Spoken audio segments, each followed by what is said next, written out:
Welcome to WaterHacks RI 2018. We'll be starting Saturday morning at 8 a.m. We're moving Friday night's events due to Winter Storm Riley to Saturday morning. We'll be doing an accelerated speed storming session then and get everybody working, brainstorming, and forming into teams right away before our mentors show up at 10 a.m. And then the rest of the day is on solving problems and developing solutions to water issues. So we're filming right now from the makerspace in the Carruthers Library, where many of you will spend tomorrow. We have a whole bank of 3D printers here, followed by a CNC machine, laser cutter, a vinyl cutter over here. There's all sorts of equipment here that you see, and other things that are not shown right here, including a whole set of group of mentors and subject matter experts to help in a variety of areas. So hopefully you'll learn a lot, you'll meet a lot of people, and you'll have a great weekend. On Sunday, we'll move over to Pharmacy Building, Avedisian Hall, where you'll be able to present what you've come up with for the weekend. We'll have coaches there to help you put your pitch together, and you'll be able to pitch after our keynote speaker on Sunday afternoon, and one team will walk away with a $1,000 award. So great, thanks for coming. We'll see you tomorrow morning at 8 a.m. Hello everybody, I hope that all of you are dry and safe at home. Unfortunately, because of the weather, we couldn't have our speed storming event live, but we're doing these videos for you. But we're hoping that tomorrow we will have our normal schedule. So first of all, thank you for your interest to participate in the first Water Hack. We can wait to meet you and work with you during this weekend. And we are looking forward to seeing all the great ideas that you are going to be presenting on Sunday. First of all, how this idea was generated. There is a group of faculty from the College of Engineering and then faculty from Political and Behavioral Science that we are working together and trying to understand how these water quality sensors at the residential level can help us to strengthen the monitoring network of water in cities or maybe in rural areas as well. So what I'm going to talk to you is about two issues that they are interesting to me. So first of all, the first one, we all know that sensors and utilities have been used for decades, so there's nothing new about them. But for us, for general public, recently we had more access to them. There are sensors to go with us everywhere. I have this smartwatch. It's not an iWatch, but it tells me how many steps do I need to take to make my goal, or if I've been sitting for too long, and remind me that I need to move. Because of the increase of awareness of water quality and water quantity issues that we had been hearing, I think that people are more interested to know how much water they are consuming and the quality of this water. So we have seen an increase of companies that they are marketing sensors to do this at very convenient prices or very accessible prices for us. You will be able to play with some of them during this weekend. Now, when you talk with utilities, you hear two opinions. One of them will tell you this is a great idea because without them doing too much of an investment, they will be able to get information for a much larger geographical area that they are capable to do right now. So they recognize that maybe the information, might not be at the same level in terms of accuracy or precision, but they think that they will benefit by knowing this information. On the other hand, you have another group of people in the utilities world that it will tell you, well, this might not be a very good idea. We might have discrepancies between the number that we are reporting and the number that the sensor in their houses are going to be reporting. And that's a very reasonable concern because not all sensors are made equal. There are different principles that you can use in order to detect a contaminant. So yeah, it's understandable that the numbers might be different. So they think that people will regularly, they would have an increase on complaints, and they will need to spend a lot of resources to solve this issue. So how we can connect these two communities? I think that the information coming from these two groups is very useful, and it can really help us to strengthen and to make more resilient our water distribution system, and even help us in planning for future, urban development, or even help us in emergency situation.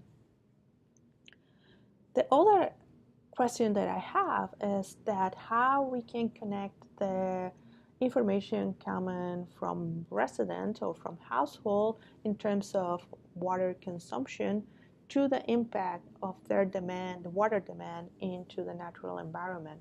For example, we know that the level of water for rivers are changing seasonal. And for example, in summer, people really, the increase in water demand really spike because people are using their water for landscaping purposes. And also we know that U.S. Geological Survey has about 30,000 sensors in place in different water of bodies that there are, the information is collected almost every hour, and some of them every 15 minutes. So again, how we can connect this two set of data and maybe use it to educate people about the consequences of the overconsumption of natural resources, or maybe there will be other benefits that we can find by connecting these two set of data. So I'm looking forward to keep talking to you about these two issues, about any other concern that you might have related with water quality. And tomorrow during the mentoring session, we not only will have experts in water quality and water quantity, but also experts on sensors, or expert in developing, project. So I think that you will have all the support that you need to shape your problem and then to develop a solution to it. So looking forward to see you tomorrow morning. And again, stay dry. Bye. Hello, this is Brian Kruger from the Political Science Department at the University of Rhode Island. So let's go back to Flint, Michigan. Just a few years ago, we had a major crisis in Flint, Michigan around water quality. And there was pretty widespread water testing by the state in Flint.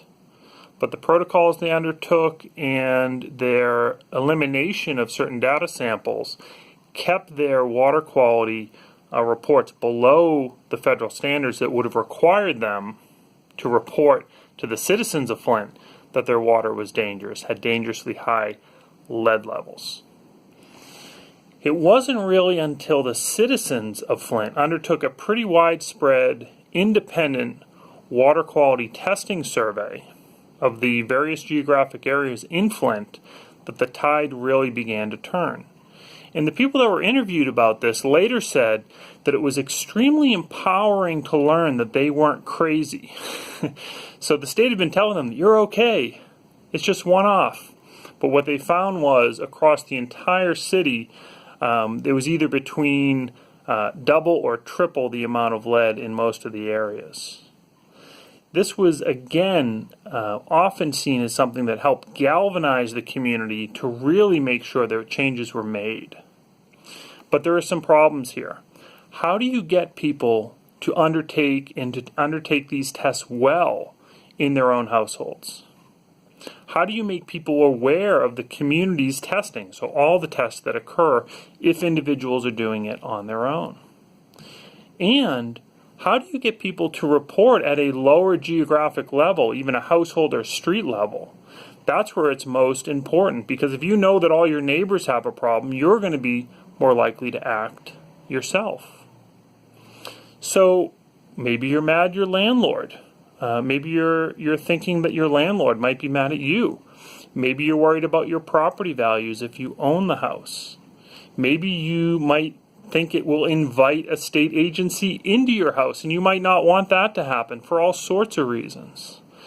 Maybe you're just simply embarrassed or don't have the money to buy a filter or to get bottled water, and you don't want your family to know. So there's a whole host of reasons why people might not want to either take the tests, share the tests, and then know where to go to find these tests if they do occur. But we do know from that Flint experience that understanding what's going on at your community at the individual level was extremely powerful in solving this problem of quality drinking water and safe drinking water. Hi everyone, this is Kunal Mankodia. I would like to say a few words about Internet of Things and how you can utilize such IoT technologies in solving problems with water and water quality.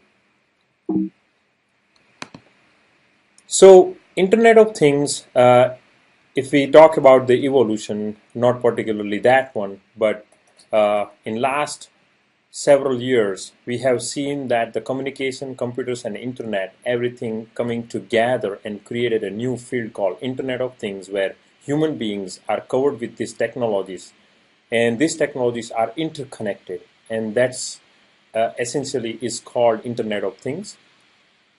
And for example, you go to supermarket and you try to buy a pair of jeans, and then you would use an app of some online store, and you make a decision that whether I buy here or buy outside from that store. You are essentially using Internet of Things as a technology to make your decision. Now, wearable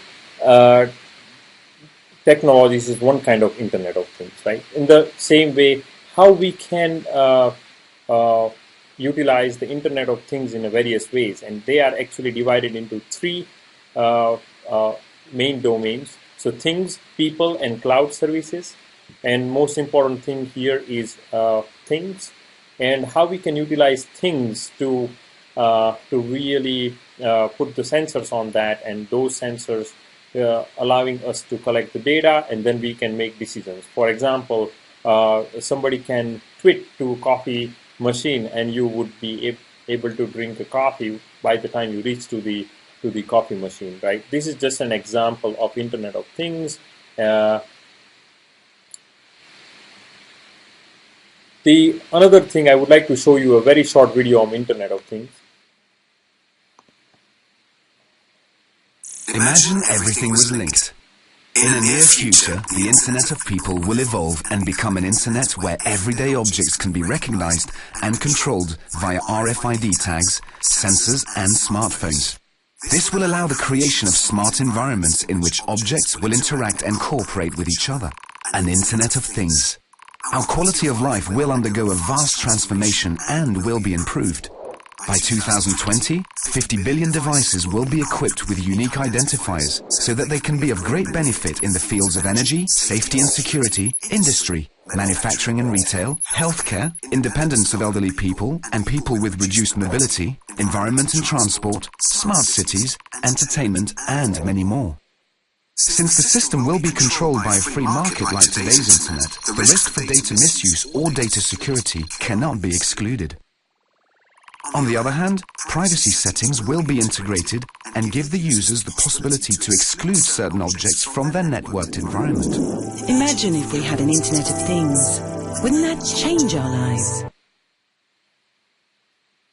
Okay, so last thing I would like to mention is that we have heard about all the problem statements from different experts on water and how people behaviors are in terms of making their decisions. So what I would like to recommend to all the participants of WaterHacks is that how you can utilize the Internet of Things kind of technology to integrate in solving those problems. And we will talk more about that tomorrow. We have lots of mentors who will be gathered especially to help you, and also you can contact organizers for more information, or if you have some requests regarding the resources for executing your prototypes or concepts. And we wish you very happy hacking for next 2 days, and look forward to seeing you tomorrow. Thank you.